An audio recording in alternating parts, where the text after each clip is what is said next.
Broadcasting live from the other side, this is the Monstrous Feminine Podcast, the film club where we dissect the eerie intersections of gender and horror. My name is Zeba, and I'm joined by my ghosts, Louisa and Tyia. And this is our second episode of the month talking about children and horror. We will be covering the 1999 psychological thriller, The Sixth Sense, directed by M. Night Shyamalan. Mila is off sick this episode, but she'll be back soon. Before we get into the film, go ahead and follow us on Spotify, YouTube, or the Apple Podcast app. You can find all of our links on our Instagram at The Monstrous Feminine Podcast. In this film, child psychologist Malcolm begins treating a disturbed boy named Cole. Cole is withdrawn and regularly becomes enraged or anxious with seemingly little cause. After Malcolm gains his trust, Cole privately discloses to him that he has the ability to see ghosts, but that no one around him shares this ability, causing frequent misunderstandings with both his mother and his peers. Malcolm himself is recovering from a violent home attack by one of his former patients, who he failed to successfully treat in his youth. This event has created problems in his marriage, with his wife now acting cold and distant. After several sessions, Malcolm accepts that Cole's gift is real and tells him to start listening to the ghost and helping them so that they can move on to the next realm. I want to tell you my secret now.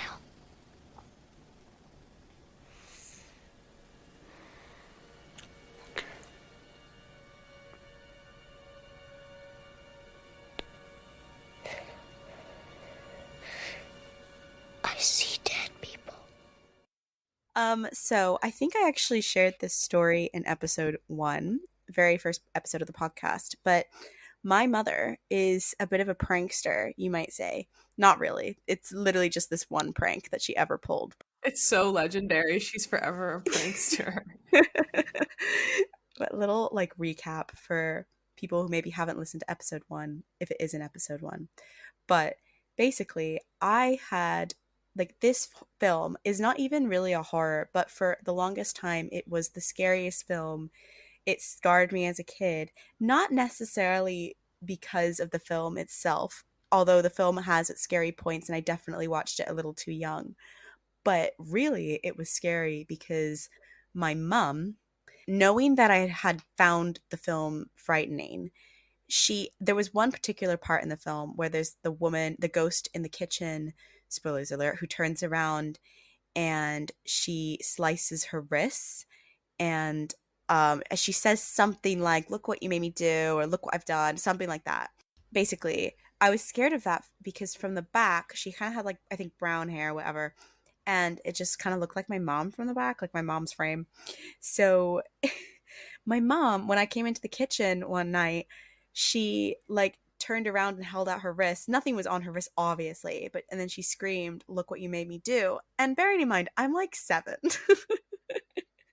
And so I cried hysterically. At least she didn't pretend that her wrists were cut. It could have been worse. Yeah, that would have been she's not one for, well, she is one for the theatrics, but not one for the costume. And that's also problematic. But anyway, so I was horrified because I also wasn't expecting her to do it. She was just turned around the other way and then turned towards me and enacted the scene. Did she know that that was the scariest part for you? Yeah, of course. That's why she did it. She thought it would be funny. She got a good laugh. I was horrified. So shout out to my mom. These moments in childhood are just really character building. The Monstrous Feminine is on Instagram, so please go follow us. If you do engage with our content, you might just get a shout out, and our next episode is our Witch of the Week. This episode, our Witch of the Week, is Tyia, who posted our Monstrous Motherhood episode to their Instagram story for UK Mother's Day and asked us to do children and horror over DM. They said, "I've been listening to you guys since I was 15. I turned 20 this year. Heart emoji." That is insane. That is bonkers. Have we been doing it that long? The way we've raised the children and guided the generations. Children in horror is us. We've raised the children of horror. I've always wanted to be like those people on Stan Twitter who have Gen Z's calling them mother, so this really feels like a full circle moment for me. That's so sweet. Thank you so much for sticking around that long. That's insane. You're an OG. 15 is such an impressionable, soft-brained age as well. I hope we didn't put too many worms in there. I am super thankful that you've listened to us this long, and I No, we don't really know you, but we're very proud of you. I'm sure that you're doing amazing things and you'll continue to do amazing things. And also, your art is incredible. So, thank you so much for listening to us. And we hope you have the best year ever. Friendly reminder that we're also on Patreon and Substack. You can find all of our links and information on our social media. Please support us. Any contribution helps. So this film was highly acclaimed, as we all know. I feel like this is like one of the films that everybody knows. I'm sorry, I knew highly acclaimed 6 Academy Awards is crazy. Sorry I'm ahead in the notes a little bit. That's wild. Hang on. The Sixth Sense was nominated for 6 Academy Awards and 4 British Academy Film Awards, but it won none. Oh. In what categories? Do we know? I know Toni Collette was like nominated for like Best Actress or something. The way that I did not even register that it was Toni Collette in this movie is crazy. She looks so different, and she's serving. She is the mother. She is Mother. She was only 27 when this was made, so she plays like, she's kind of ideal casting for like young single mom, because she does seem, I mean, to be fair, I guess we are 27, and that to me is like infant parent. So Who's we? well, yeah, okay, fine, some of us are 28 already. Some of us are still 26. Oh my god. Oh my gosh. Okay, well, Mila, who's not here in this episode, and I are 27. Yeah, so Toni Collette, I think like I didn't realize that. So obviously I've gone back and now watched like Hereditary and stuff and seen Toni Collette in like many a thing. And so going back and watching and confronting my childhood fear of The Sixth Sense, I was like, oh my god, there she is. And I was like, she is always like such a good mother portrayal, like depiction, and like anything she is. Like she serves mother in Hereditary, she serves it here. Very different depictions of motherhood, though, I might add. I read a very interesting review, I should say, from Brian Grady for Bright Lights Film. And they're talking about that scene that's like really touching at the end. I'm skipping right to the end. When Lynn, the mother, played by Toni, and Cole are talking, and he's confessing his secret that he can see dead people, and he's talking about their grandmother and how she the grandmother said that Lynn does make her proud, not to worry. I'm reading here. Shyamalan believes that though flawed, mothers hold heroically to their identity as parents, while fathers, consumed with doubt, escape into ambiguity. Whether contrasting with stoic motherhood or wallowing without conviction in Malcolm's actions, fatherhood or its absence continues to take various forms in The Sixth Sense. Of all the troubled spirits Cole can see, there are only 3 that we hear speak to him, and each victim died tragically as a result of some form of paternal neglect. A beaten housewife, trapped and victimized by her spouse to the point of slitting her wrists. A boy with his head blown open from playing with his father's shotgun. A sickly girl gradually poisoned to death by her mother right under her father's nose. As a well-intentioned but lost father figure, Malcolm intervenes to the best of his ability, but it is Cole who must experience, alone, these paternal crimes that saturate the world around him. I thought that was really interesting, because I do think this film is, with Toni, maybe it's just Toni's wonderful performance as Lynn, but it does seem to be a very, like, touching portrayal of motherhood and like the strength of it, particularly like those scenes where she's like asking him to tell her the truth, like did he take the brooch or something, the thing that keeps moving around, the grandmother's brooch, I think it is. And she says things like, she has a scene where she's like, I'm tired in my body, I'm tired in my mind, I'm tired in my heart, we're going to have to answer each other's prayers. If we can't talk to each other, we won't make it. And she's like begging him to be honest. I think these scenes are like so touching, and they're such like, you can tell she's such a fierce mom. She's very protective. When she's like defending him, she'll like go to the ends of the earth. It's like she's such a fierce single mom, and it's like a really incredible performance. And I think her and the actor Cole playing Cole have like such great chemistry. But yeah, I thought that was an interesting comment on like motherhood versus fatherhood, because I hadn't really noted its absence. But when you think about it, it is kind of on the fringes, and it is a lot of these interactions which have like kind of paternal failures. And I think it is interesting that, of course, like Malcolm and his wife Anna didn't have children. Like they didn't get to that stage because he was so invested with his career. And yeah, and like Malcolm as a kind of surrogate father to Cole for like, the fact that he didn't have kids. And it actually leads into something that we had a submission from the Love Witch, May Queen, and she commented, for those who don't know, if you're a May Queen, you can, on our Patreon tier, you can leave us comments and discussion points for us to go into when we record our episodes. But Love Witch said that there's something about the terror of parenthood and getting it quote unquote wrong. I wonder if there's a version of the script where Malcolm and Anna planned to have or already had children. Would they have been more confident knowing what they do about Malcolm's patients, or would it made them absolutely paranoid? I just thought that was really interesting. And I do wonder about, like, I think their potential as a couple being cut short by his career, and then Malcolm being a surrogate father, and then what the film kind of does with fatherhood versus motherhood is all quite interesting. I wonder what you guys think about that.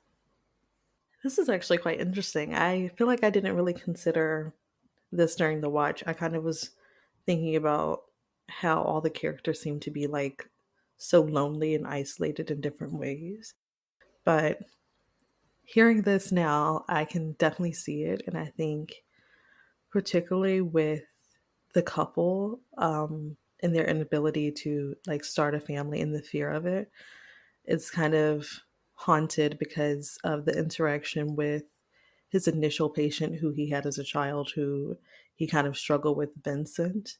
And he almost has like this underlying fear of taking on Cole and playing like a father figure to him, that he will get it wrong and the same thing will happen and he'll die, or there'll be some sort of violent draw off between them. I don't know. I think that's a really interesting way to think about things. Yeah, I think the fear of getting it wrong actually is interesting, because what the Love Witch said and what you just said in relation to Malcolm and his former patient, yeah, I think that is true. And I think that is why Malcolm adopts this like paternalistic desire to like fix it. I guess when I was watching it, I viewed it as like a career thing, or like almost like a, not ego, but like, you know, like I got it wrong. I didn't help this patient. What kind of doctor am I? I feel guilty. I got this award and I didn't even help Vincent, right? And then I now need to, like, you know, right my wrongs by helping Cole in this moment. But I guess it's interesting to see that framed in the context of parenthood, which, like I said, I'm with you. I didn't really consider it while watching. It was only when reading these things and hearing this comment that I thought of it that way.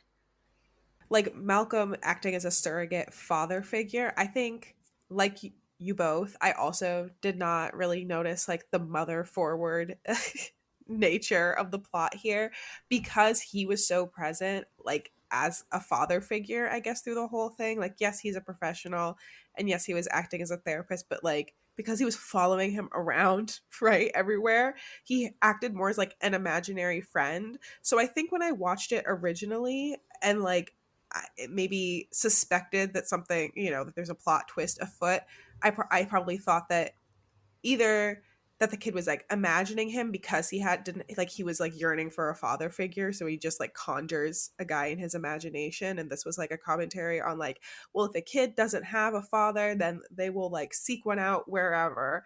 um and it was like sort of like weird how he was like waiting for him outside of school and like walking down the street. Like, now obviously we know it's because he's a ghost, but in a lot of children in horror films, a common thread is like the child not being believed, and like the anxiety of like you keep trying to tell people what's going on and either they don't believe you or you're afraid to tell an adult because you think that they won't believe you. And like that, and the plot just drags and drags and drags on when children are at the center of it because of that in most instances. So in this case, he's like afraid to tell his mom because he thinks she's never going to believe me. Or and the way he ends it, I love that scene, the way he explains it, and like, you know, he comes with the receipts about the grandmother. But that anxiety is something that maybe only a child has. Like, you see adults do that where they try and like, I don't know, tell the police or call the, that's why calling a priest, that's why all those like Catholic horror movies work, because there's somebody to tell about the thing that you feel like you're experiencing, and there's an authority who has to believe you. I think like the terror of being a child is like, people think, oh, a lot goes on in your imagination. Kids have a wild imagination. Like, if he had just told me I see dead people, I probably would have sent him to a therapist and been like, no, you don't. I wouldn't. I believe in ghosts. I think if my child told me that, I'd absolutely believe them, but I think most parents wouldn't. He sees them everywhere. It's so scary. Like, he must live such a fucking horrific existence to think about. Like, we only see the ghosts sometimes, but that he sees and hears them all the time is like worse than any hallucination, I feel like. And they can touch him too. There's like there's a tangibility to it. Once they know that he can see them, I think they like want attention and they like all gravitate towards him because they're like trying to convey a message to the person who can hear them. I was going to say, when you said children in horror have kind of the anxiety of not being believed, I feel like maybe there's a connection to women in horror with it as well, because I feel like the female hysteria that we see in horror films, where very rarely are female characters taken seriously, or they're kind of left to their own devices by authorities, or even like partners in horror films that will just like not believe the female characters. It's quite similar. And maybe this sort of tendency in horror is, well, it's not maybe, it speaks to like a larger theme of how much agency children and women are given in our society. I totally agree. And that's actually something that I think is the most heartbreaking thing about going back to Lynn and Cole. I mean, it's not a comment on women because she is a woman, but like when Cole is telling her the truth, actually, like he doesn't know what happened to the brooch, I think, and the mom is like, just tell me the truth, and she like really, and you can tell she like really wants to believe him, but she simply can't because there's no rational explanation for it, but the possibility that he's just moved this shit to fuck with her. I think like that is like really touching and like sad, and you just feel so bad for Cole, especially also like he gets in trouble at school. His peers think he's weird.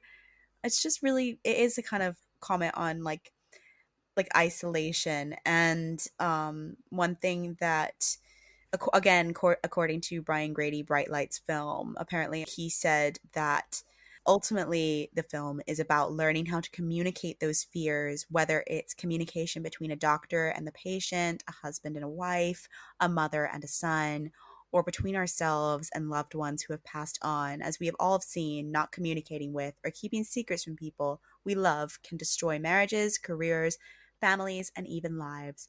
That in itself is horrifying. So he basically says that this is a film about like communication, or the failure and then eventual like reconciliation between different people.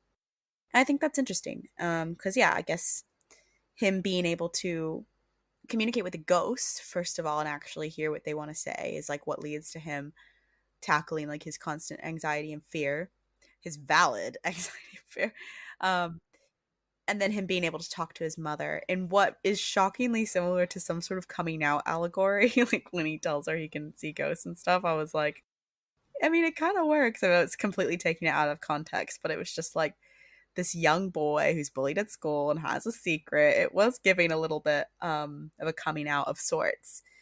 So I think even if it's not like, I don't think it's an allegory for that, but I just think it's like a similar experience. But yeah, I think it's a touching comment on communication. And actually the Love Witch further on in their point that they sent to us, our May Queen, they said that it's pretty easy to make, I'm reading here, it's pretty easy to make The Sixth Sense all about the twist. And in a way, that's fair. It's a good twist. But on a rewatch, you realize what a good ghost story it is. Can you imagine hearing that story at a sleepover or reading it as a thriller novel? I think that's very valid. I think this is a really good ghost story. Kind of what you touched on, Zeba. There's like such a good lore to the ghosts. The fact that they all like kind of come to him and they have a message for him. The fact that they're able to touch him. The fact that they don't know they're dead. I think this film does a lot of like, you know, make, because every film when it uses ghosts, it makes its own rules for like what we can say, like what is the rules of the ghosts in the film. I think this one has a really good creepy use of ghosts. And I completely agree.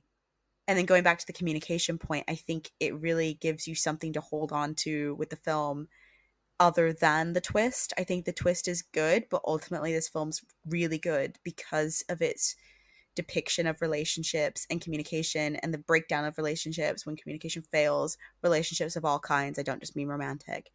Um, and I had a quote to read about that. Hang on. It's from the Hollywood Reporter, Phil Pirello. They said, for a summer block, well, at the time was a summer blockbuster, for a summer blockbuster to tackle such heady and complex themes and force its characters to confront them in truly resonate and relatable ways is a testament to the movie's staying power. Without that twist, the ambitious movie still works on an emotional level. The same can't be said for many less than imitators that Hollywood spent much of the early aughts forcing down our audience throats. Why we fail to talk about those with the same reverie is why 2 decades later, we're still talking about The Sixth Sense. I thought that was a really interesting point because, like I said, I think this movie goes beyond just a shock twist, even though the twist is really cleverly done, and I don't think you really guess it. Most people don't really guess it when you're watching it, despite the fact that it's actually quite obvious on a second watch, which is why it's so good. But yeah, I think it is that kind of emotional connection and commentary on like communication and relationships. Because I feel like he has explained a lot of lore for the movie, and I'm kind of shocked because I feel like directors usually kind of are hands off and don't explain films too much because they don't want people to take away like a singular view. However, one of the things that I think really fascinate me about this movie is I think a lot of supernatural or like ghost horror films tend to have this connection to loneliness. And in this film, it's very obvious. Cole is very isolated from all his peers, and they think he's weird and he doesn't really have any friends. And so for him, it's not weird to embrace this random man who he knows is a ghost, but we don't the entire film, and even take him on as a father figure in a way that he is lacking in his life, and allow him to have so much input into his life and really listen to him, actually let him be his therapist while he knows that this man is one has some sort of trauma or situation that is holding him in between worlds. And while he knows this man is a ghost and he genuinely doesn't know anything else about him, but he allows him in and really lets him become a core part of his life. And I think that to me kind of reminds me of some other like supernatural ghost horror films recently, like Talk to Me, where the main character Mia is incredibly lonely and she wants to participate in this game in which she temporarily is possessed by a spirit for 1 minute because of the feeling of being like out of control of her body. But we also see throughout the film that she is desperate to have connections with other people. There's like the scene where she's on the bed and she just touches like her leg and her arm to the other person who's in the bed with her because she's so desperate for connection. And then you also have some of the more darker supernatural horror films like The Black Coat's Daughter, where she's lonely and decides that she wants to embrace this pact in which she kills everyone so that she can have true connection and be the Black Coat's daughter. So I think there's something really interesting about that connection of lacking connection in the world in which you're in and seeking it in another one that is explored so often through like ghost stories and ghost horror. And in this film, I think it's really well done because it's just kind of so out of your face while also being completely in your face. Like you're so charmed by the connection between the two of them because the two actors have such good chemistry and they really do just seem like father and son. And so you're like, oh, it's so nice to see him have someone who understands him and who's there for him. You don't really wonder like how did this connection start or why is he so open to it. It's just kind of nice to see it on screen and see him get that support because he is so alone throughout the film. And then when you get the twist at the end and you see also how like detached from his own life and how his marriage was crumbling with Malcolm, you kind of see like how he as a person was also so lonely. So it's he also needed the connection that he formed with Cole. Not only because like he and his wife's relationship never got to the point where they had kids, but also because he never really let anyone in to the point that he let Cole in. And he was just so guarded because he felt like his only job was, I guess, to be a therapist. But he was kind of so by the book with Vincent that he ended up having such a tragic incident in which Vincent ended up killing him. That when he gets with Cole, he's kind of broken in a way that he's sort of more receptive to really listening to what's going on with Cole, giving him the proper advice, and that allows it to reflect back on him and see that he needs to fix these things with his wife in order for them to be both be able to heal all of the hurt and loneliness and sort of abandonment that had went on in their marriage, and him to go to the other side. So I think that entire thing is like really interesting and really well done. I would also say a running theme in this and ghost stories generally is the loneliness of the ghosts. I think that's why they get trapped in places. I struggle to think of a famous ghost that doesn't have like isolation as part of its theme, whether it's in the afterlife or like before. It's like usually somebody who's been like like not just experienced tragedy but like abandoned and like has shit to sort through. And I think that like it's implied in like the lore of this that like not everybody becomes a ghost. It's like it's like people with unfinished business or like people with like uh I don't know, like the fact that they don't realize that they're dead also adds to that. Like the we almost said purgatory at the top of the episode, like the in perpetuity-ness of it all. Like I don't know why this kid has the gift, why he's been chosen. Maybe he's like the loneliest little boy in the world and they were like, this, he shall be the portal.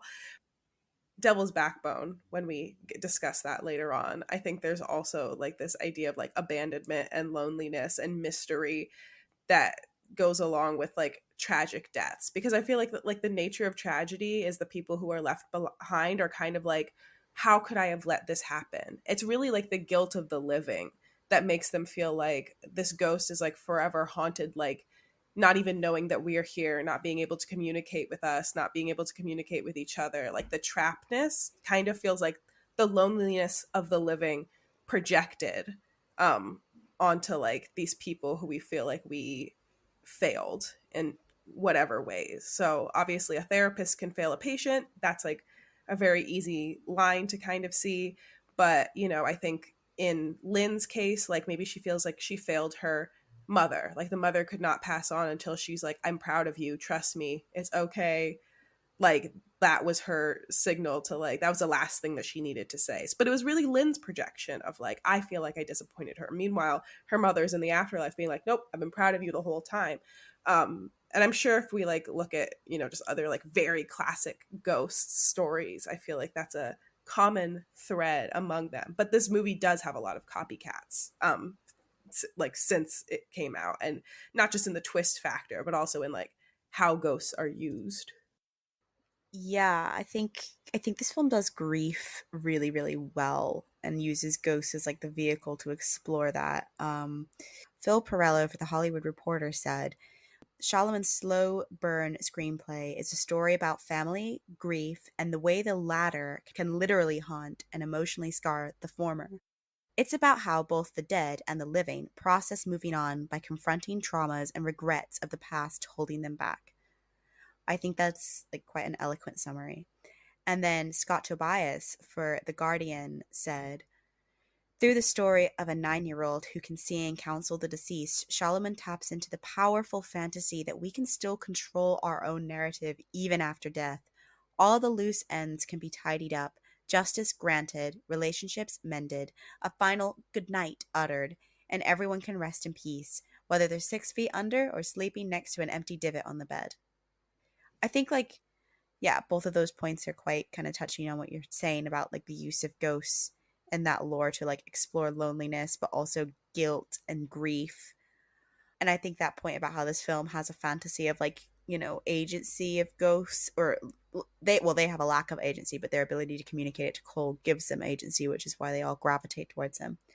But I think it's just a really clever depiction of grief. I mean, one thing about the twist that is so phenomenal is when you go back and it's kind of hilarious too, because you go back and you realize, yeah, Anna and Malcolm like are not speaking, and it's crazy that like you didn't realize that he's obviously a ghost, but actually we could just see them as we could just see their marriage as that dysfunctional at this point. But yeah, I think like her acting and like her grieving process is also quite poignant.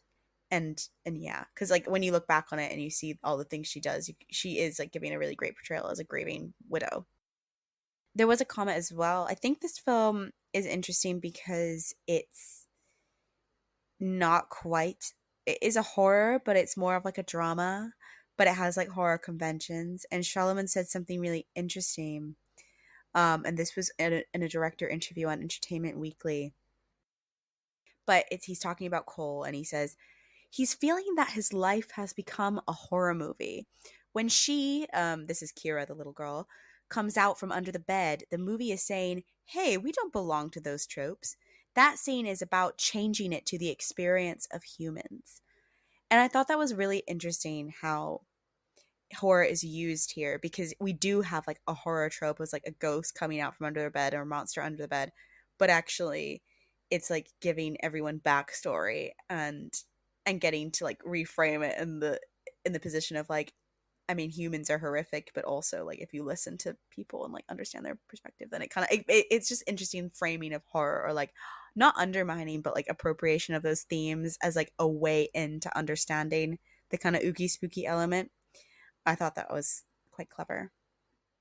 We talked about wonderful mothers, obviously in the form of Lynn, but we haven't talked about the monstrous mother in the film, which is Kira, the little girl's mom, who has fabricated induced illness syndrome, or previously known as Munchausen syndrome, and is poisoning her daughter. And the little girl's ghost is hell bent on saving her little sister from suffering the same fate at the mother's hands. And it's like about telling the father what the mother's doing because she recorded her. I think, yeah, we've got a sneaky little bit of monstrous mother in there. I can't really think of any more monstrous feminine as it relates to Barbara Creed points. Um, I do, like I kind of said, I think not that this is a queer allegory, but I do think whenever we have a kind of like young boy at the center who's like being bullied and is like feared as like over emotional or something like that, it does kind of have queer connotation. So it's kind of playing with gender in that respect.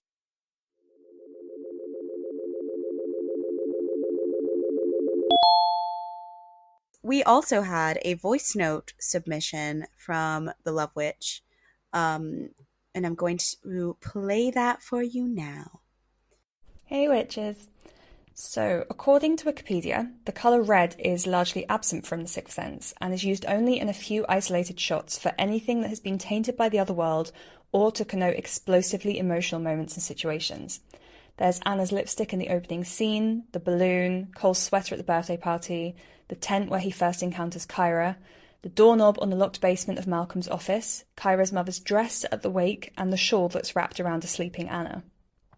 It reminded me very much of Crimson Peak, where red is also very significant and where the colour of ghosts is thought to indicate their attachment to the place. Red ghosts are trapped and vengeful and were usually murdered. Black ghosts are people who have chosen to stay, and white ghosts are the people who choose to leave. Edith, the protagonist in Crimson Peak, can also see dead people. I won't leave you any more spoilers in case you ever cover the film on the pod, but I will leave you with this fun fact. Crimson Peak is thought to have originally been based on the Disney Haunted Mansion ride.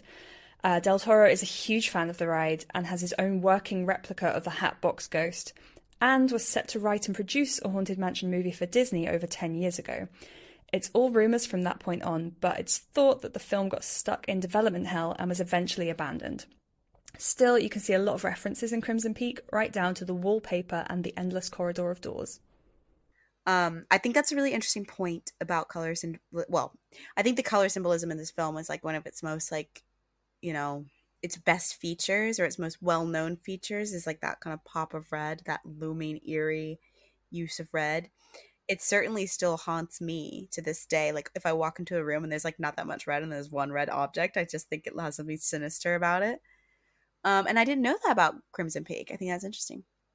Wow, I just realized Guillermo del Toro, I think, is one of. Well, I've seen quite a lot of every single film of directors, but yeah, I didn't realize I'd seen every single one of his films. I used to be obsessed with Hellboy back in the day. But yeah, I definitely can see that. I watched a YouTube video essay that someone did about the color red in the film, like before we started the podcast. And then I was like, do I want to talk about this?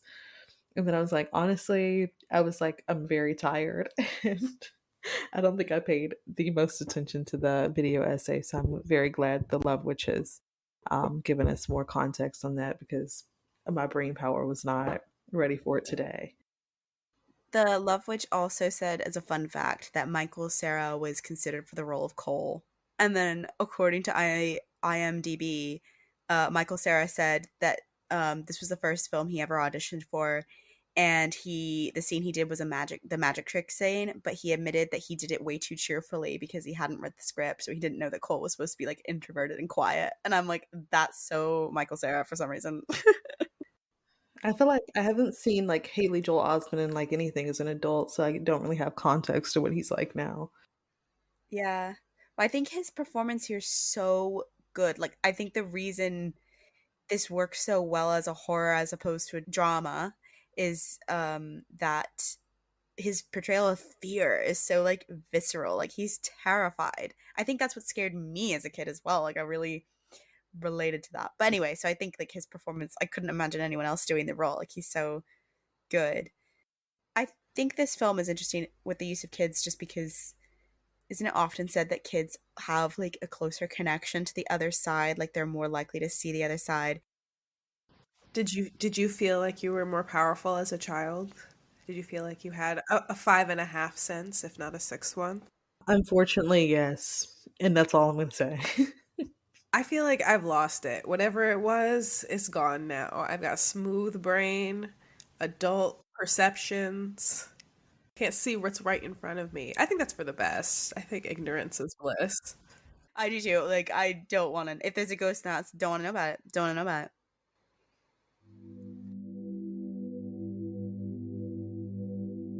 Thank you for listening to the Monstrous Feminine podcast, produced and hosted by Zeba Aurora, Tyia Burnett, Mila F., and Louisa Johnson. Big thanks also go to Sebastian Pizarro for our wonderful theme music. Be sure to follow us on Instagram, SoundCloud, and Spotify at The Monstrous Feminine Podcast, and on Twitter at The MonFemPod. Subscribe to our YouTube channel and Substack, rate and review us on Apple Podcasts and Spotify, and follow us on TikTok at The Monstrous Feminine Pod for podcast clips and more fun. All information can be found on our website, www.themonstrousfemininepodcast.com. We hope you enjoyed this episode. Brooms up, witches out.